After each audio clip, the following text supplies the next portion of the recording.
Señor les bendiga a todos en esta mañana. Bienvenidos a Crosspoint Español. A todos los que nos visitan le damos una bienvenida muy especial. A todos los que están con nosotros aquí en esta mañana les doy las gracias por traer la iglesia a este salón. Y a los que están viendo esta transmisión, muchas gracias por estar en sintonía. Este es el primer domingo del mes de noviembre. Este es el mes en el cual, con el favor de Dios, vamos a llegar al final de nuestra serie del Evangelio de Marcos, siguiendo juntos a Jesús. Este es el mes en que concluimos. Hoy vamos a estar concluyendo específicamente el capítulo 14 y después de hoy, pues los últimos capítulos que nos quedan, los capítulos 15 y 16, son capítulos que tratan con los temas de la muerte y la resurrección de Jesús respectivamente. Pero antes de llegar a esos puntos tan claves, si usted conoce este evangelio o si usted ha estado siguiendo esta serie desde el principio, bueno, hoy vamos a ser testigos de un choque.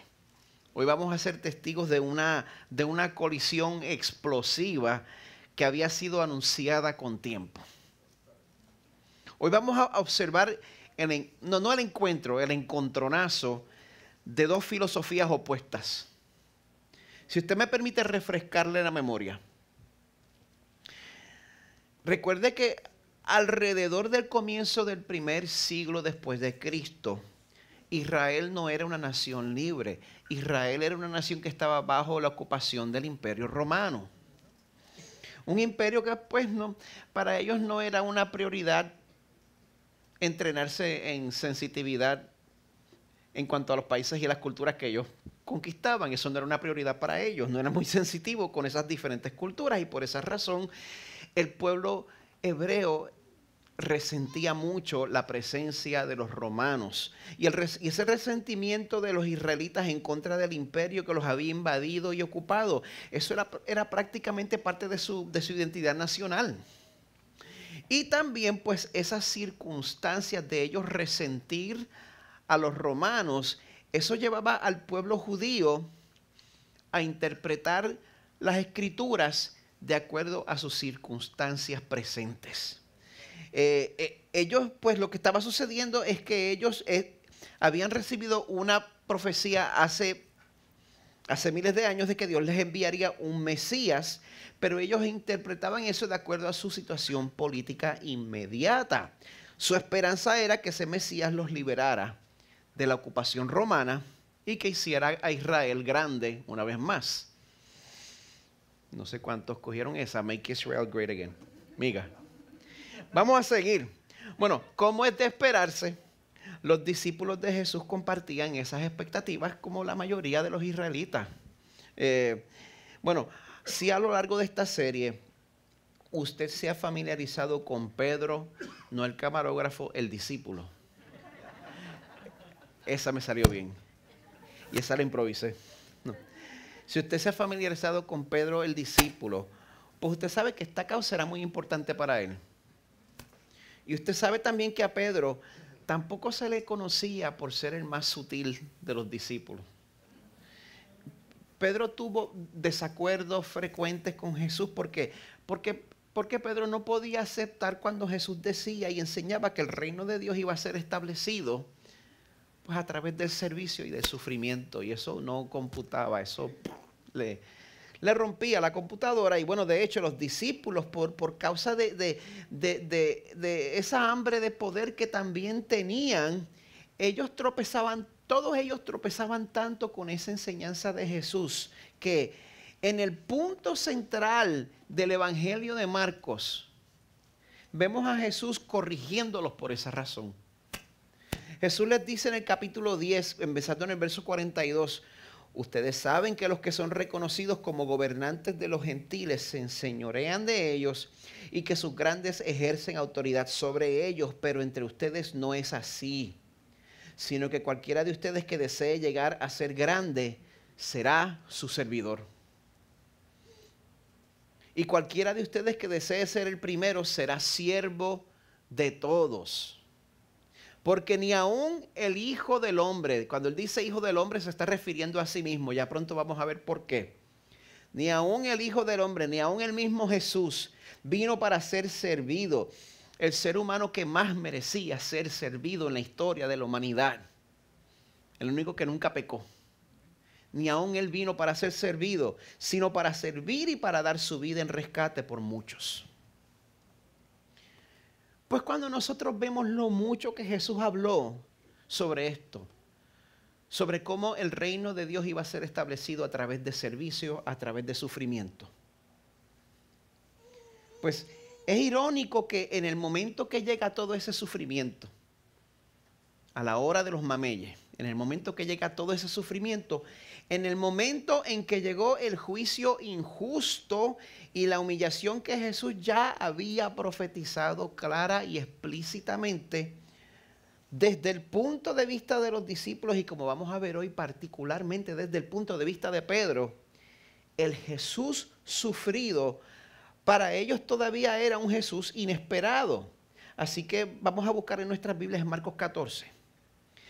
Vamos a estar cubriendo el final del capítulo 14, versos 53 hasta el 72. Al final del sermón del domingo pasado, después que todos los discípulos, y especialmente Pedro, prometieron que no abandonarían a Jesús, después que dijeron que se iban a quedar con Jesús aunque les costara la vida, bueno, vimos que eso fue precisamente lo que hicieron. A fin de cuentas todos salieron corriendo.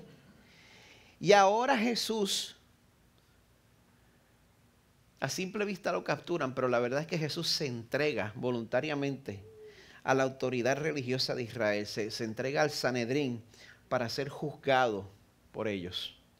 Ahora, gente, esto está sucediendo en medio de la noche. Hoy en día, si a usted lo arrestan a mitad de la noche, usted no comparece ante un juez. Usted pasa su nochecita en la celda y en la próxima mañana, pues, lo atienden, ¿verdad? No dígame porque entonces voy a saber a quién le ha pasado eso. Quédeselo calladito.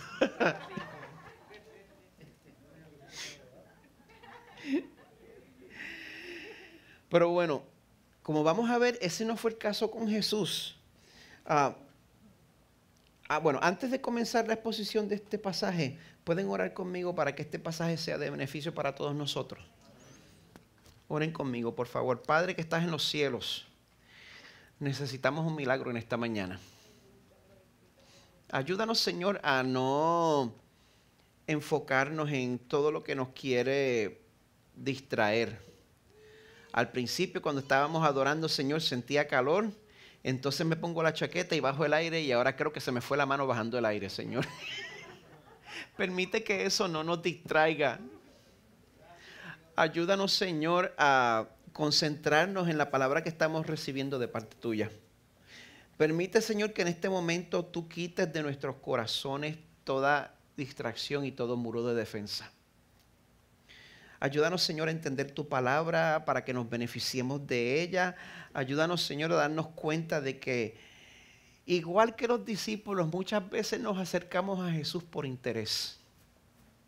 Y de igual manera, Señor, nosotros terminamos luchando en contra tuya cuando las cosas no salen como nosotros esperamos. Te pido, Señor, que tu Espíritu Santo nos muestre a través del pasaje de hoy que tu plan para nuestra vida es mucho mejor que nuestro propio plan. Renueva nuestras mentes y corazones en el nombre de Jesús. Amén. Como muchos de ustedes saben, yo soy músico. ¿Quién no lo sabía? Bueno, yo me metí en tanto problema en las iglesias por ser rockero cuando era joven. Total, ahora soy pastor y toco el estilo que me dé la gana y nadie puede decir nada. Pero eso no era lo que yo quería hablar. Yo le echo la culpa a Diego por esto. Pero, no. Por eso es que yo hablo con un manuscrito. Bueno, cuando yo era joven, yo veía todas las bandas que yo admiraba. Yo veía cómo se desintegraban, cómo se rompían. Y yo no podía entender por qué un grupo de músicos que podía llegar a vivir de músicos, para mí, eso es un privilegio que no se le da a mucha gente, ser un músico profesional. ¿Por qué un grupo de músicos que pueden ganarse la vida de esa manera y que pueden hacer buen arte juntos ¿Por qué no podían quedarse juntos? ¿Por qué no podían poner las diferencias a un lado y sencillamente trabajen?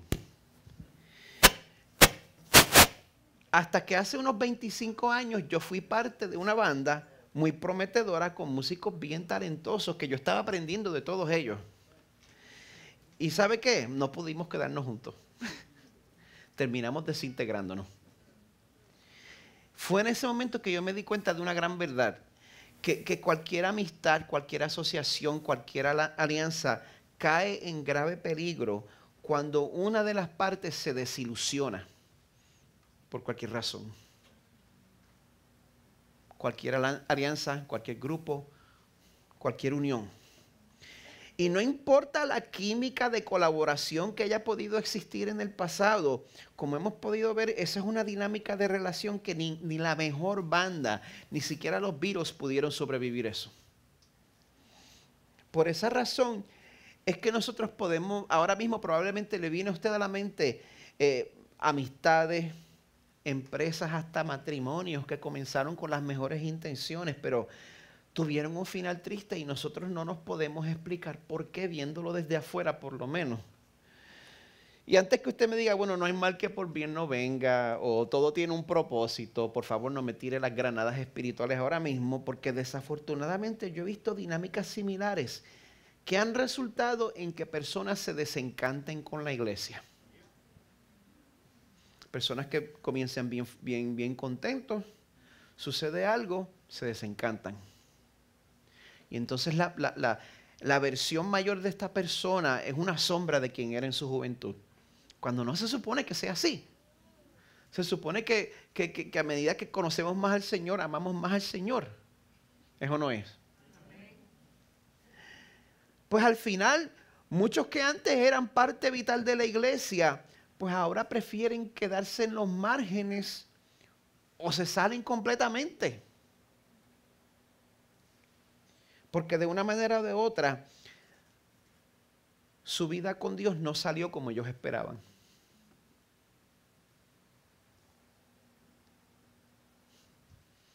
¿Y tú? ¿Cómo te ha ido a ti? ¿Cómo te ha salido tu vida? ¿Te ha salido de acuerdo a los planes que tenías? ¿Fue buena idea mudarte a los Estados Unidos? ¿Estás forrado de plata como esperabas?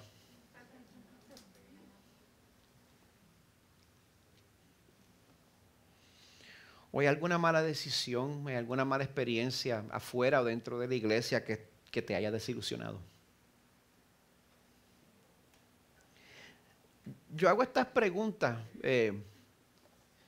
porque cuando uno se da cuenta de que su vida en verdad no salió como se supone que debiera haber salido, qué difícil se hace no echarle la culpa a Dios. ¿Es o no es? No me miren con la cara religiosa.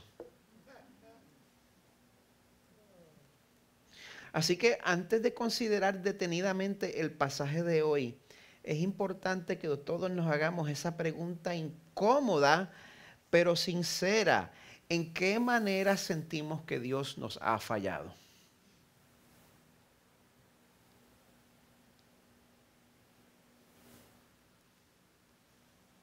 ¿Te atreves a hacerte esa pregunta? ¿Ves una distancia grande entre la vida que tenías en mente y cómo te han salido las cosas en realidad? Porque ese fue el caso con Pedro. Pedro sabía que Jesús era especial, así que hizo planes con Jesús. Pedro sabía que con el poder que Jesús estaba mostrando, el poder de echar fuera demonios, el poder de levantar muertos, Jesús podía eliminar a los romanos. Y de paso, pues también darle a Pedro una placita, un puestito de importancia en ese reino nuevo del cual hablaba tanto. Así que esta es la persona a quien yo tengo que seguir. Por esa razón, pues a pesar de que este tipo quizá un poquito peculiar, pues Pedro decide dedicar su vida a seguir a Jesús durante estos 3 años de ministerio. Pero entonces empiezan a suceder cosas que no se supone que sucedieran. Jesús empieza a hablar sobre vivir una vida de servicio. de sufrimiento. Y de cómo se suponía que el mismo Jesús entregara su vida en sacrificio. Esto no es consistente con lo que yo estoy esperando de una persona que está llena de poder. Y ahora que Pedro se estaba dando cuenta que todo lo que Jesús estaba diciendo sobre servir, sacrificarse y sufrir, que eso no era relajo, que es que estaba hablando en serio, que no era broma. Ahora que llegó el momento, pues ahora Pedro siente un conflicto interno. Y lo llamo sinceramente un conflicto interno porque a pesar de que él había salido corriendo igual que los otros discípulos, a diferencia de los discípulos, él está de vuelta. Aunque está siguiendo de lejos, pero es el único que volvió. Está pendiente al proceso legal al cual, bueno, legal entre comillas, al cual están sujetando a Jesús. Porque es un proceso irregular, altamente irregular, un proceso injusto, un proceso que se valía de fabricaciones, de cargos para poder tenderle una trampa a un hombre completamente inocente. Vamos a comenzar ahora en Marcos 14:53. Dice, llevaron a Jesús al sumo sacerdote y se reunieron todos los principales sacerdotes, los ancianos y los escribas. Pedro lo siguió de lejos hasta dentro del patio del sumo sacerdote y se sentó con los guardias, calentándose al fuego. Como les dije, a pesar de que había huido, aunque guardando distancia, Pedro está de vuelta en contraste a los otros discípulos. Como él, ¿por qué habrá vuelto? La Biblia no dice. Mi conjetura es que como él fue el más bocón de todos, él fue el que dijo, aunque todos se aparten, yo no lo haré. Aunque tenga que morir junto a ti, no te voy a negar. Pues yo me imagino que después de salir corriendo, pues quizás esas palabras empezaron a molestar su conciencia. Y me pregunto si siguiendo así desde lejitos, Pedro se daba cuenta de todos los chanchullos que estaban haciendo al enjuiciar a Jesús. Hoy en día, yo no sé quiénes han estado envueltos en un caso legal. Lo difícil que es pautar una vista jurídica, que todo el mundo pueda quedar en el mismo día. Si hay un leve inconveniente, pues lo posponemos 3 meses. Jesús pasó por 6 vistas jurídicas en cuestión de horas. 6.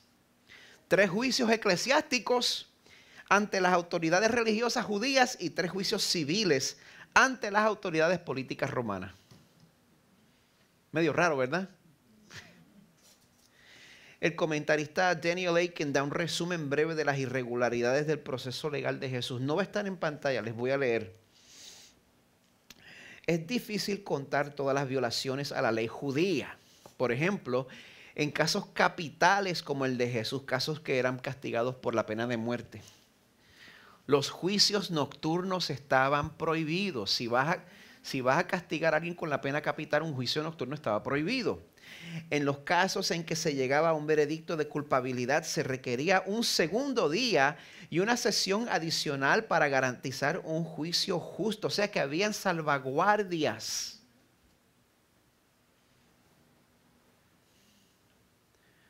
Habían salvaguardias para que el proceso legal judío no fuera un matadero. Tal juicio no podía convocarse en sábado o día festivo. Esto es en medio de un festival. Además, no se podía sostener un cargo de blasfemia a menos que el acusado literalmente maldijera el nombre de Dios. Pero la pena de muerte sería por lapidación, por ser apedreado, no por crucifixión. En el caso de Jesús, nunca hubo una reunión formal del Sanedrín en el recinto del templo, que era el lugar adecuado para un juicio. A Jesús tampoco se le proporcionó, ni siquiera se le ofreció un abogado defensor. Por supuesto, porque cuando al fin tenían la oportunidad de sacarse del medio este profeta que se había convertido en una piedra en el zapato para ellos, pues era una inconveniencia ponerse a pensar en los derechos del acusado. Pero ese no era el problema principal que ellos estaban teniendo. El verso 55 nos dice que los principales sacerdotes y todo el concilio procuraban obtener algún testimonio para dar muerte a Jesús, pero no lo hallaban. Yo estoy seguro de que sí hallaban muchas personas que decían, ay, Jesús me sanó. Este testigo no nos sirve. Próximo. Jesús me aceptó a pesar de mi pasado. Este no nos sirve. Próximo. Jesús me resucitó después de haber muerto. Este sí que no. Próximo. Jesús echó fuera la legión de demonios que había dentro. Este tampoco nos sirve.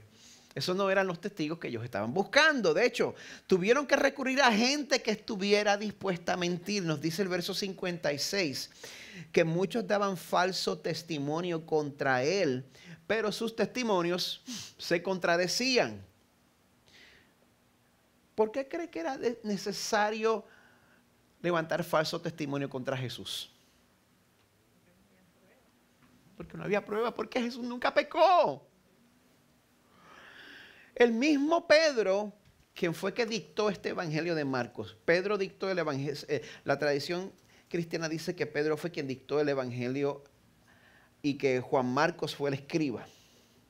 Este mismo Pedro es el mismo Pedro que escribe sobre Jesús en 1 de Pedro 2:22, que él no cometió pecado ni engaño alguno se halló en su boca. Pues por eso la única opción que les quedaba era tergiversar el significado de lo que él había dicho. Verso 57, algunos levantándose daban falso testimonio contra él diciendo, nosotros le oímos decir, yo destruiré este templo hecho por manos y en 3 días edificaré otro no hecho por manos. Hace unas pocas semanas pues hablamos sobre lo que esto significa en verdad. Y esto era un cargo serio. La destrucción de un lugar de adoración sí era una ofensa capital. Pero como nos dice el verso 59, ni siquiera en esto coincidía el testimonio de ellos. Para que quedara claro que Jesús era un hombre libre de culpa. Por esta razón, después que la incompetencia de este tribunal improvisado quedara tan obvia, pues ellos no tuvieron más remedio que actuar en una conspiración más directa en contra de Jesús. Porque pues ellos ya tenían su veredicto culpable, tenían su condena, la muerte, pero bueno, todavía les hacía falta un cargo legítimo. Así que el verso 60 dice que entonces el sumo sacerdote levantándose se puso en medio y le preguntó a Jesús, no respondes nada, ¿qué testifican estos contra ti? Dice el principio del verso 61, pero él se quedó callado y nada respondía. Jesús no respondía. Este es Jesús quien está siendo acusado falsamente y no dice nada en su defensa. Este es Jesús. Hebreos 1 nos dice sobre este mismo Jesús que Él hizo también el universo. Y también dice que Él sostiene todas las cosas por la palabra de su poder. Sin embargo, aquí escoge permanecer callado ante las acusaciones flojas de un hombre. ¿Por qué? 3 razones. Gracias por preguntar. Número 1, Jesús se está entregando voluntariamente como un sacrificio representativo por su pueblo. Esto es parte de su plan. No es placentero, pero es lo que Él va a hacer. Número 2, cuando alguien te quiere acusar y no le interesa la verdad, ¿de qué vale que te defienda? ¿Verdad? Y número 3, pues, este es el cumplimiento de la profecía en el Torah hebreo, en el libro de Isaías. Y yo lo digo una y otra vez, escrito ¿cuántos años antes del nacimiento de Jesús? 700. Antes de que Jesús naciera, de Isaías 53:7. Fue oprimido y afligido, pero no abrió su boca. Como cordero que es llevado al matadero y como oveja que ante sus trasquiladores permanece muda, Él no abrió su boca. Por lo menos hasta que al final del verso 61 le volvió a preguntar el sumo sacerdote: ¿eres tú el Cristo, el Hijo del bendito? Él se queda callado hasta que fuerza al sumo sacerdote a básicamente confesar quién él es. Este es un momento crucial en el libro de Marcos. ¿Saben por qué? Porque si ustedes recuerdan en otras ocasiones en que Jesús opera milagros o Jesús echa fuera demonios, Jesús insiste en mantener su identidad secreta. ¿Se acuerdan de eso? Él insiste en mantener secreta su identidad verdadera como Mesías prometido y como Hijo de Dios. Pero este era el momento en que Jesús iba a poner un punto final a su anonimato, y lo hizo de una manera, gente, la manera en que lo hizo para que un sacerdote judío no pudiera, para que fuera imposible que no se dieran cuenta de las implicaciones de la manera en que lo dijo. El sumo sacerdote Caifás le pregunta: ¿eres tú el Cristo, el Hijo del bendito? Miles de años antes, Éxodo 3, Moisés le pregunta a Dios con qué autoridad él se iba a presentar ante el faraón. ¿Qué le responde Dios? Así dirás a los israelitas: yo soy, me envía a ustedes. Y cuando Caifás le pregunta a Jesús: ¿eres tú el Cristo, el Hijo del bendito?, Jesús le contestó: yo soy. Tiene que haberle revolcado el estómago. Y si esa respuesta no les parece lo suficientemente provocativa, él le añade: y verán al Hijo del Hombre. ¿Por qué Jesús usa este nombre para referirse a sí mismo? Es una referencia a una profecía en el libro de Daniel que un rabí conocería muy bien. Daniel 7, del 13 al 14. En las nubes del cielo venía uno como un hijo de hombre, que se dirigió al anciano de días y fue presentado ante él. A este hijo de hombre, dice el verso 14, le fue dado dominio, gloria y reino, para que todos los pueblos, naciones y lenguas le sirvieran. Su dominio es un dominio eterno que nunca pasará, y su reino uno que no será destruido. ¿Estamos hablando aquí de cualquier hombre? Estamos hablando del Dios, del mismo Dios. Jesús es una figura eterna y tiene autoridad. Y tiene autoridad aún en este momento. Y además de eso, concluye el verso 62, viene sentado a la diestra del poder y viniendo con las nubes del cielo. Ahí se está refiriendo al Salmo 110:1. Dice el Señor a mi Señor: siéntate a mi diestra hasta que ponga tus enemigos por estrado de tus pies. Así que Jesús le baja a Caifás diciéndole: yo soy el Mesías, yo soy el Hijo de Dios, y el día va a llegar en que yo voy a ser quien te juzgue a ti.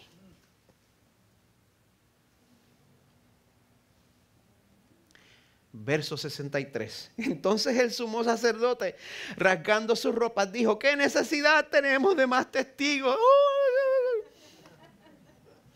Perdonen. Rasgar la ropa es una manera en que la cultura semita expresa angustia, expresa aflicción, expresa pena, desgracia. Tenemos que tener eso en mente. Pero en este caso era una herramienta de manipulación emocional y religiosa. Nosotros no hacemos eso, ¿verdad? Como cuando yo veía en mi juventud que en medio de un debate, cuando ciertas personas de la iglesia se cansaban de debatir y se les acababan los argumentos, pues empezaban a hablar en lengua. Como diciendo: ay, me cansé ya de pelear, mi opinión es la opinión de Dios.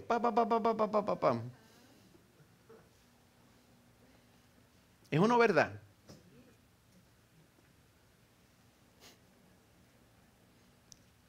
Y después se preguntan por qué los hijos no le hablan. Pero bueno, ese es otro sermón para otra ocasión. Después de este show de manipulación emocional, el sacerdote principal dice en el verso 64, han oído la blasfemia. ¿Qué les parece? Todos lo condenaron diciendo que era digno de muerte. Irónicamente, es en medio de este frenesí religioso que comienza a tomar lugar el pecado más espantoso de la historia de la humanidad. Porque el pecado más espantoso de la historia de la humanidad es la humillación, la tortura y el asesinato de Jesús. Dice el verso 65, algunos comenzaron a escupir a Jesús, le cubrían el rostro y le daban puñetazos y le decían, profetiza. También los guardias lo recibieron a bofetadas, sintiéndose completamente autorizados por Dios para hacer eso.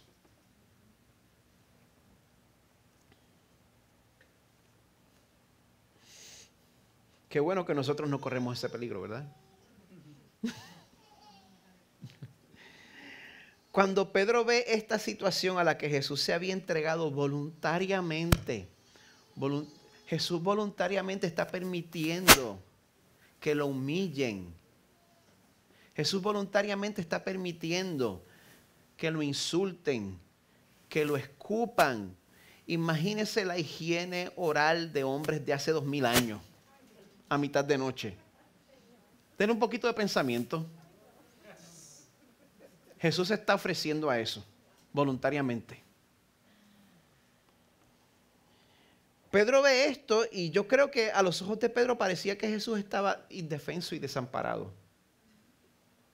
Y es en ese momento que vamos a ser testigos de la deserción de Pedro, el hombre que específicamente había jurado por su vida que nunca lo iba a hacer. Ahora vamos a ver que en contraste a la fidelidad que Jesús mostró a través de su sufrimiento, Pedro fue infiel a su promesa. Verso 66, esta sección me imagino que la mayoría de nosotros la conocemos. Estando Pedro abajo en el patio, llegó una de las sirvientas del sumo sacerdote y al ver a Pedro calentándose lo miró y dijo, tú también estabas con Jesús el Nazareno. Pero él lo negó diciendo, ni sé, ni entiendo de qué hablas. Entonces Pedro salió al portal y un gallo cantó. Strike one. Jesús mantuvo su entereza ante quienes los torturaban. Pero Pedro el malote se amedrentó ante una joven. No sé, quizá ella era grande y fea, no sé. No sabe. Quizás daba miedo. No sabemos, no dice. El verso 69 nos dice que cuando la sirvienta lo vio, de nuevo comenzó a decir a los que estaban allí, este es uno de ellos. Pero Pedro lo negó otra vez. Poco después los que estaban allí volvieron a decirle, seguro que tú eres uno de ellos, pues también eres Galileo. Otras versiones de la Biblia dicen que el origen galileo de Pedro se delataba por su acento. Tú tienes el acento de ellos. Parece que los galileos eran los boricuas de Palestina.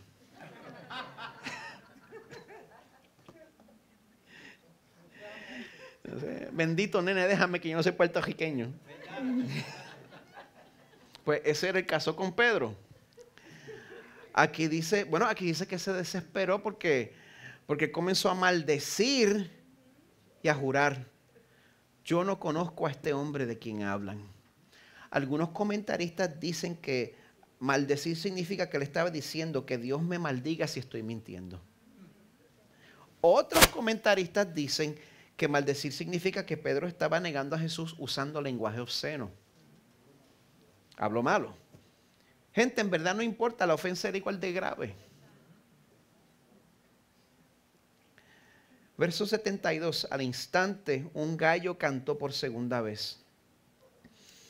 Entonces Pedro recordó lo que Jesús le había dicho, antes que el gallo cante 2 veces, me negarás 3 veces. Y se echó a llorar. Pedro, el que había dicho a Jesús, aunque todos se aparten, yo sin embargo no lo haré. Y aunque tenga que morir junto a ti, no te negaré. Cuando al fin arrestan a Jesús, lo más que pudo hacer Pedro fue seguirlo de lejos. Y cuando fue sentenciado a muerte, de buenas a primeras lo negó. Se distanció de él completamente. Esto pasó, ¿sabe por qué? Porque Pedro confundió la misión de Jesús con su propia misión, con su propia ambición, con su propia identidad nacional, con su propia identidad política. Y si hay algo que sucede con demasiada frecuencia dentro de la iglesia, es que nosotros mezclamos nuestra identidad con la misión de Jesús. Sucede en la izquierda y sucede en la derecha. Y no solo eso, también mezclamos nuestros deseos legítimos con la misión de Jesús. Y creemos que Dios nos debe acceso a estudios, nos debe un trabajo, nos debe una posición, nos debe posesiones, nos debe estatus, nos debe novio, novia, esposo, esposa, hijos, hijas, nietos, nietas. Creemos que Dios nos debe todo eso. Y cuando las cosas no salen como esperamos, sentimos que Dios nos ha fallado.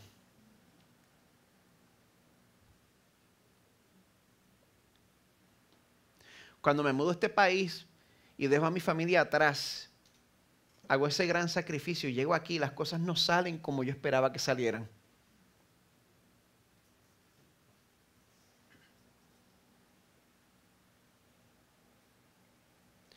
Cuando yo permití que la gente se burlara de mí al convertirme al cristianismo, se supone que Dios me recompense porque yo soy fiel y que yo no esté pasando por dificultades.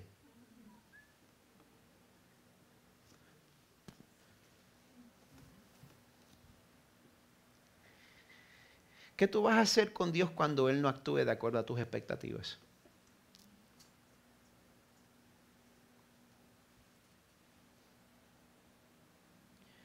Pues algo que pasa mucho es que como Pedro nos apartamos a los márgenes y comenzamos a seguir a Jesús desde una distancia segura.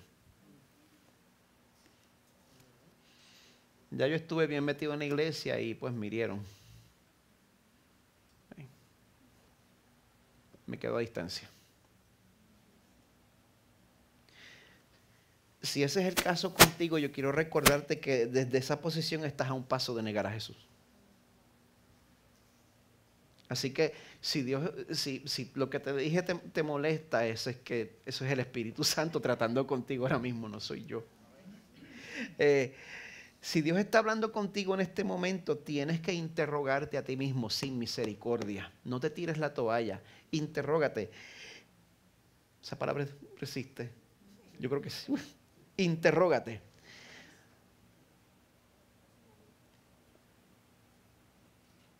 ¿Cómo vas a responder a Dios al ver la manera en que tu vida ha salido? ¿Lo vas a calumniar? ¿Te vas a enojar con Él? ¿Vas a guardar distancia? ¿Lo vas a desertar? ¿Qué efecto tienen las desilusiones que han pasado en tu fe? Las desilusiones de tu vida, ¿deconstruyen tu fe o designan la imagen de Dios en ti?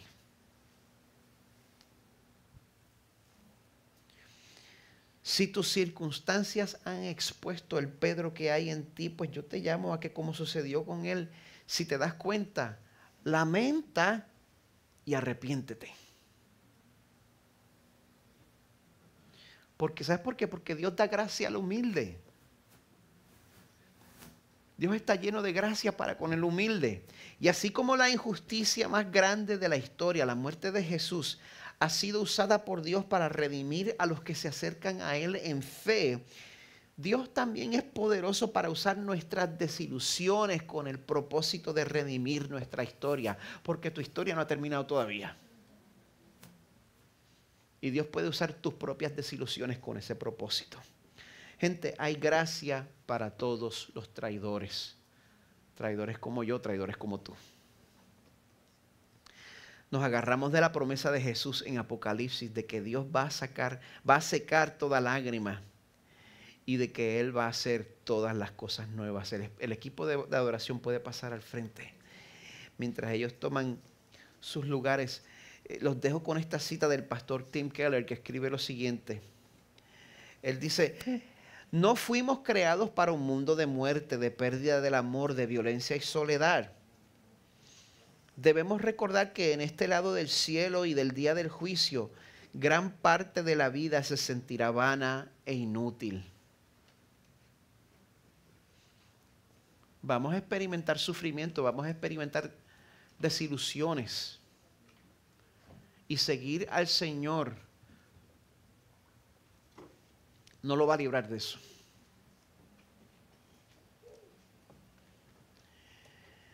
Pero él dice, el primer consejo, no dejes que los tiempos de oscuridad te abrumen por completo. Este mundo no durará para siempre. Así que, con el conocimiento de que el Señor va a secar toda lágrima y de que Jesús va a hacer todas las cosas nuevas, que esa es su promesa, vamos a responder al Señor en adoración y los invito a que preparemos nuestros corazones para participar en el sacramento de comunión.